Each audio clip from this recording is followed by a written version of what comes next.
Kita lagi ada pemasangan kisi AC ya di konsul box ya, di mobil Wuling Almas ya.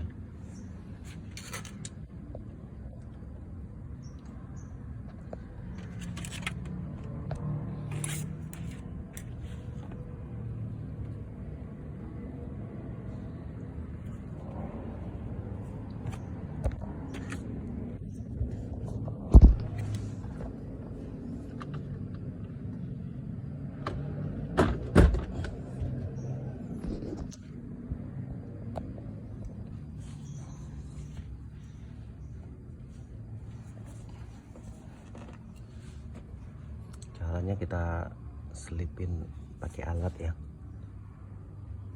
dilapis dengan kain ya supaya nggak lecet ya.